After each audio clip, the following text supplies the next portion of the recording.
Quando me recusei a emprestar dinheiro ao irmão do meu marido, a família dele declarou uma votação familiar para me forçar. Eles sorriram. A maioria governa. Meu marido apenas observou. Eu sorri de volta e disse: então vamos votar em outra coisa. Momentos depois, peguei um papel e a sala explodiu em caos. Isso aconteceu ano passado. Ainda fresco, ainda cru. Fui casada por 8 anos e pensei que sabia o que era lealdade. Eu pensei que casamento significava parceria. Eu pensei que família não significava apenas sangue. Significava quem estava ao seu lado quando as coisas ficavam difíceis. Eu estava errada. Vamos voltar um pouco. Eu moro em uma cidade pequena no interior de São Paulo.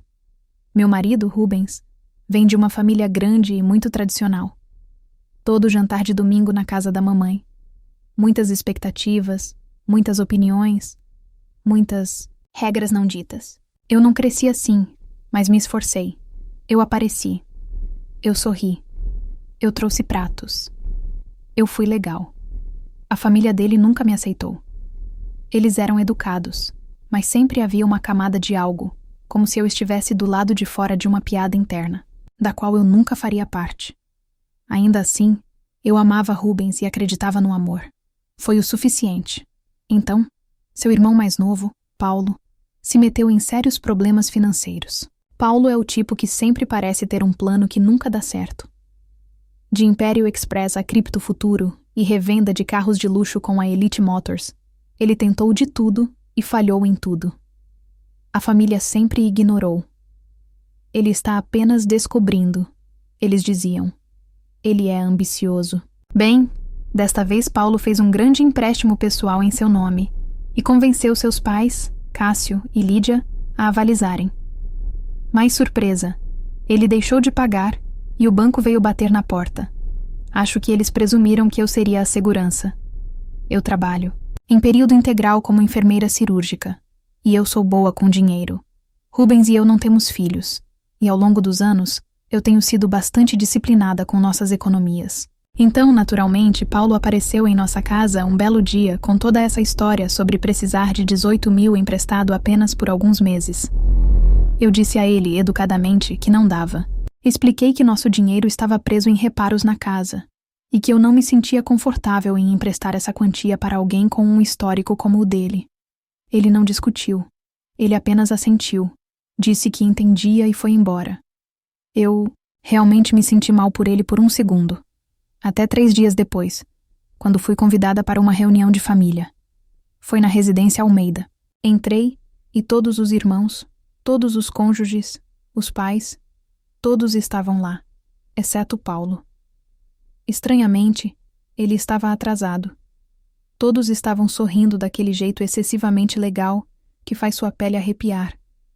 Então começou. Cássio disse que eles estavam conversando como uma família. Eles estavam preocupados com Paulo.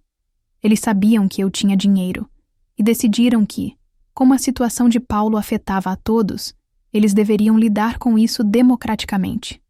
E foi então que eles disseram isso. Estamos convocando uma votação familiar. Uma votação familiar, como se eu fosse um alvo hostil de aquisição corporativa. Olhei para Rubens esperando que ele encerrasse. Ele não fechou. Ele apenas parecia cansado, ou talvez assustado. Difícil dizer. Eu perguntei: você está falando sério? Lídia disse: sim, a maioria decide. Assim é justo. Como se fosse um tribunal e não minha vida. Eu fiquei quieta. Eles votaram. Cada pessoa votou sim.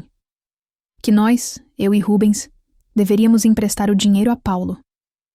Então, todos olharam para mim, esperando, como se eu devesse concordar. Porque eles tinham feito algo estranho. Um ritual cult. Eu balancei a cabeça lentamente e disse: ok, vamos votar em outra coisa agora. Houve um silêncio confuso. Minha voz permaneceu calma e plana. Eu coloquei a mão na minha bolsa e tirei um envelope pardo. Eu o deslizei sobre a mesa em direção a Rubens. Ele parecia confuso. Seu pai disse: o que é isso? Eu disse: é uma cópia da escritura de reivindicação rápida da casa em que Rubens e eu moramos. aquela que possuímos integralmente. Meu nome é o único no título. Mais silêncio. Abri o envelope e tirei um segundo papel. E aqui está uma emenda pré-nupcial autenticada que eu havia elaborado no mês passado. Já que todos vocês gostam de votos, pensei em garantir que meus bens estivessem claramente separados. Rubens, deixei uma cópia na sua mesa de cabeceira semana passada, só por precaução. Lídia parecia ter engolido um limão. O queixo de Marina caiu. O rosto de Cássio ficou vermelho. Olhei diretamente para Rubens. Então, você quer votar novamente, dessa vez sobre se continuamos casados? Ele não respondeu. A sala estava em silêncio total. Então, Paulo entrou, e foi quando tudo realmente desmoronou. Paulo entrou todo casual, como se não tivesse jogado uma granada no meu casamento. Ele deu aquele mesmo meio sorriso de sempre, presunçoso, como se o mundo fosse se dobrar para ele.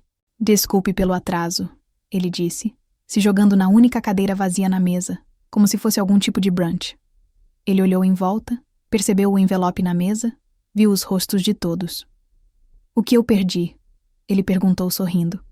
Ninguém respondeu. A ele. Sua mãe pigarreou e disse. Estávamos discutindo opções. Eu olhei diretamente para Paulo e disse. Não. Ele inclinou a cabeça. Sim, e nós votamos. Eu sorri só um pouco. Certo. E eu votei também, com documentos legais. Isso tirou o sorriso do rosto dele. Eu podia ver seu cérebro trabalhando, tentando descobrir para onde foi seu backup. Foi quando me dei conta. Ele não sabia sobre a mudança do acordo pré-nupcial. Ele nem sabia que eu estava falando sério. Ele olhou para Rubens. Cara, que... Diabos é isso? Rubens ficou sentado lá sem dizer nada. Então Paulo surtou. Ele se levantou e disse, alto. Você vai deixar ela fazer isso, deixá-la nos envergonhar assim? Nós... Aquela palavra fez algo estalar dentro de mim. Como se eu não fosse mais uma pessoa. Apenas um inimigo externo.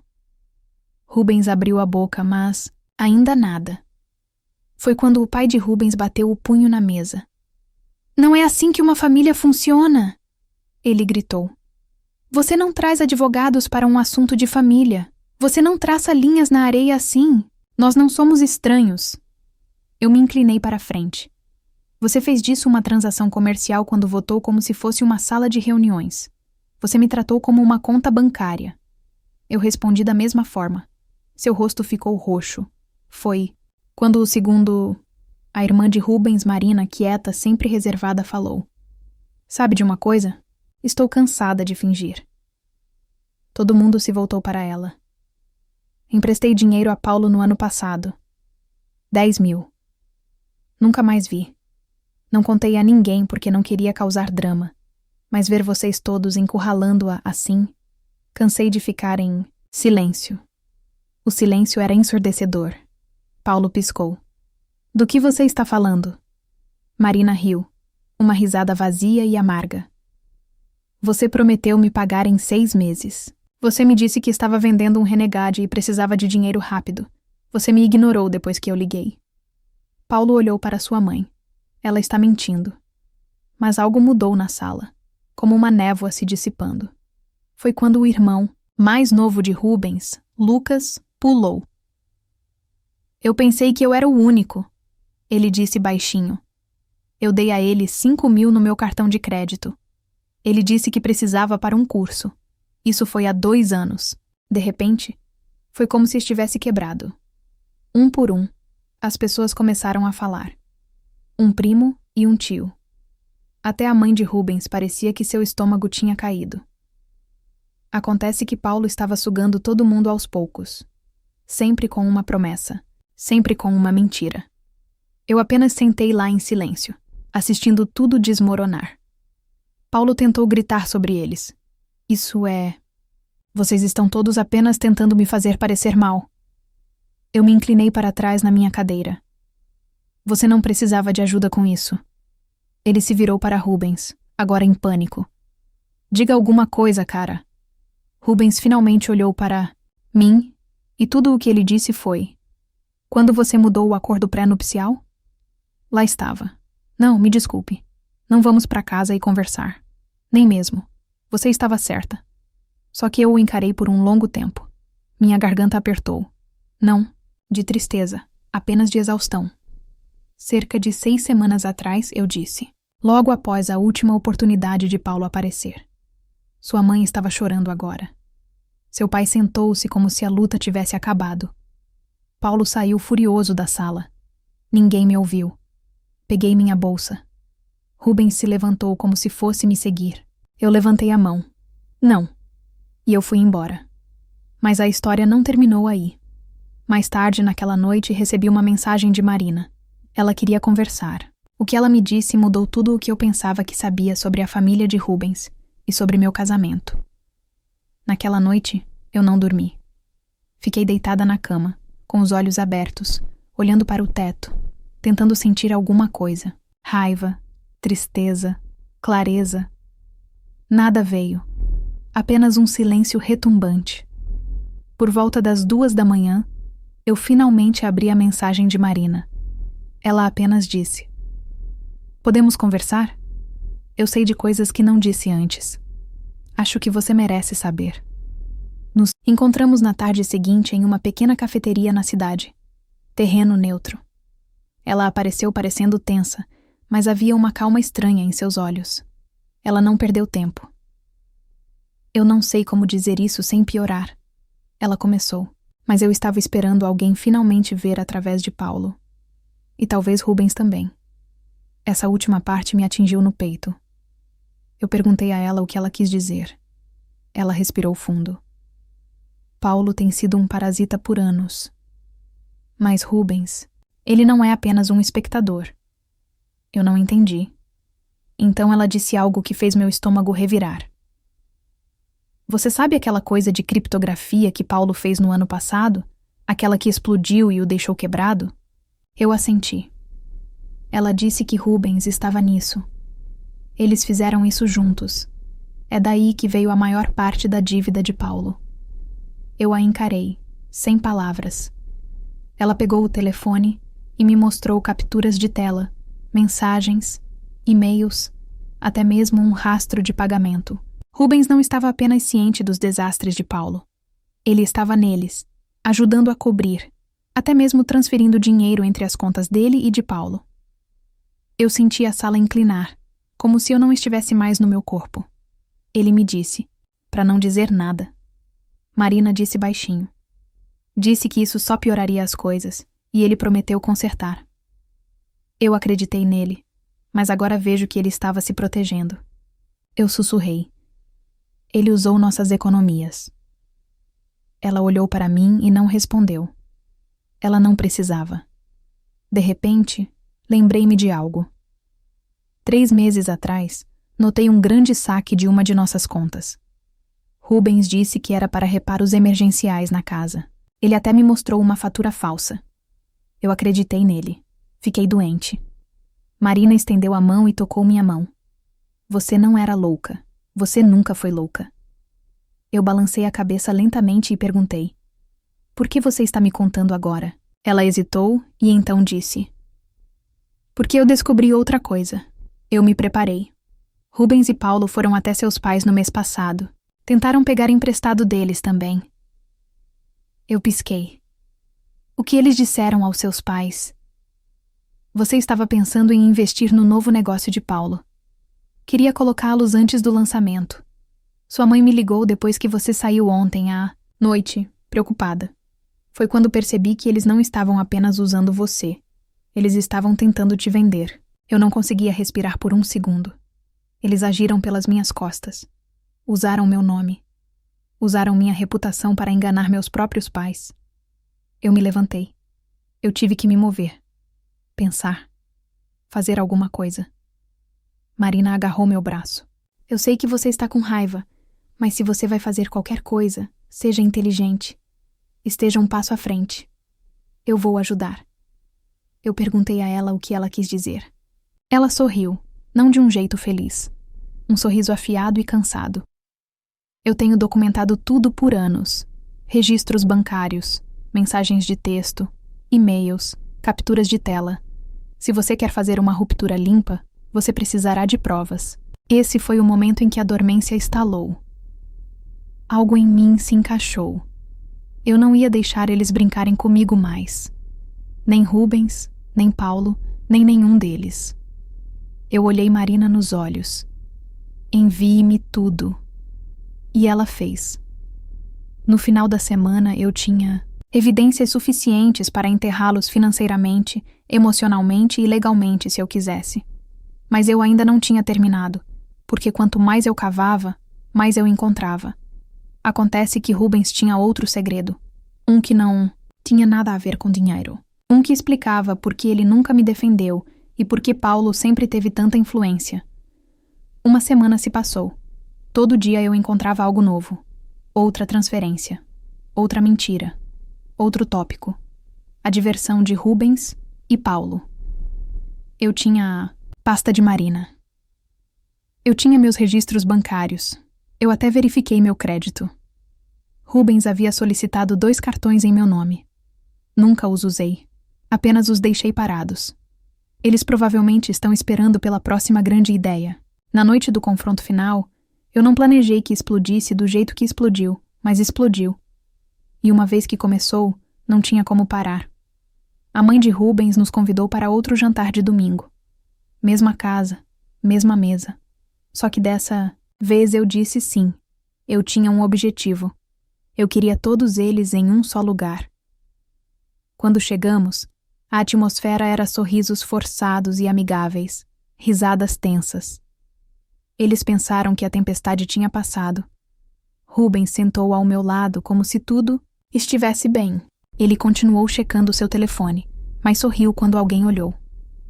Paulo não estava lá, atrasado de novo.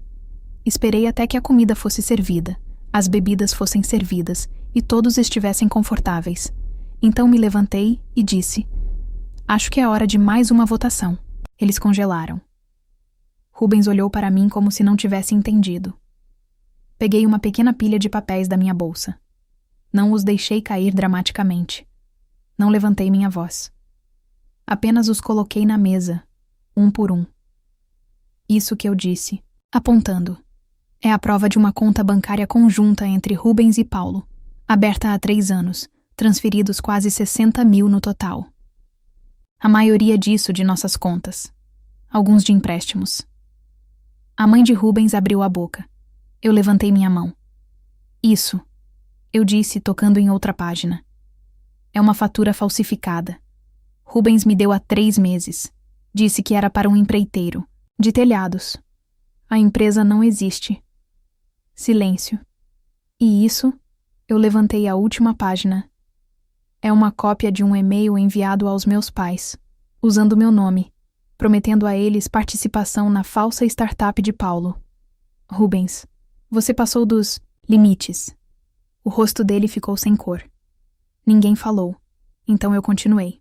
Eu pensei que Paulo era o único vigarista, mas você... Eu me virei para Rubens. Você é melhor em esconder isso. Você sabia que eu nunca diria sim, então você trabalhou ao meu redor. Me usou. A mãe dele sussurrou. Isso não pode ser. Verdade. Marina falou do outro lado da mesa. É. Ela pegou o telefone. Eu também tenho cópias das mensagens. Rubens me pediu para cobri-lo quando ele tirou o dinheiro. Disse que ele lidaria com isso antes que ela percebesse. Rubens finalmente ficou bravo. Agora, o que você quer de mim, hein? Eu estava tentando consertar as coisas. Eu não pensei. Você nunca pensou. Você o cortou. Você planeja. Você mente. Você o protege porque ele sabe que você tem segredos. É por isso que você nunca me defendeu, não é? Ele olhou para mim e pela primeira vez em toda essa confusão, ele pareceu culpado. Eu me aproximei. O que Paulo tem contra você, Rubens? Silêncio. Ele piscou, engoliu em seco e murmurou. Não é assim. Então como é? Ele olhou ao redor da mesa, então para seu pai, depois para Marina. Então ele quebrou. Ele me cobriu. Anos atrás, quando eu tive problemas legais com um trabalho, relatórios falsificados. Eu poderia ter ido para a cadeia. Ele assumiu a culpa. Eu devia a ele. Silêncio mortal. O pai de Rubens falou baixo, mas furioso. Você mentiu para nós, para ela. Você usou sua esposa para cobrir uma dívida que deveria ter pago com honestidade. Rubens olhou para baixo. Eu não sabia mais o que fazer. Ela sempre teve controle sobre o dinheiro. Eu precisava de uma maneira de consertar antes que ela percebesse. Lá estava aquela palavra novamente. Controle. Ele pensou em mim como aquela com o dinheiro. Poder. Não como uma parceira. Apenas como uma ferramenta. Eu não gritei. Eu não chorei. Eu apenas alcancei minha bolsa novamente. Um último papel. Um documento dobrado. Eu coloquei na frente dele. Ele olhou para ele. Abriu. Seu rosto desmoronou. Era uma petição de divórcio. Já assinei da minha parte. Sem drama, sem gritos, apenas um fim. A maioria governa, certo? Eu disse calmamente. Bem, eu voto para sair. Então, eu me virei e fui embora. Ninguém me impediu, nem mesmo a mãe dele. Eu fiquei em um hotel naquela noite. 3 horas depois, Marina me mandou uma mensagem. Ele foi embora. Ninguém disse adeus. A precipitação atingiu rápido. Rubens tentou ligar. Deixou-me uma mensagem de voz chorando. Disse que estava perdido. Disse que não sabia como as coisas ficaram tão ruins. Disse que poderíamos reconstruir. Eu não respondi. 2 dias depois, eu entreguei os papéis oficialmente. Acontece que a atualização pré-nupcial e a documentação me salvaram mais do que apenas dinheiro. Isso me poupou anos de divórcio, prolongado. Eu não sabia que a culpa por Marina continuava ajudando. Ela realmente decidiu entrar com uma ação legal contra Paulo pelo empréstimo não pago. Paulo desapareceu por um tempo. Redes sociais excluídas. Rumores dizem que ele está morando no Paraná agora, trabalhando em uma LLC falsa. Rubens voltou a morar com seus pais. O jantar em família acabou. Eu queria poder dizer que saí limpa. Eu não saí. Houve noites em que chorei até ficar doente. Noites em que questionei tudo. 8 anos com alguém que me olhou nos olhos e ainda escolheu mentiras em vez da verdade. Isso me assombra. Mas agora eu durmo em paz pela primeira vez em anos. E se tem uma coisa que aprendi: quando alguém diz que a maioria governa, lembre-se disso. Você não precisa de um voto para sair de uma casa em chamas. Você só precisa de coragem para sair pela porta. E eu fiz.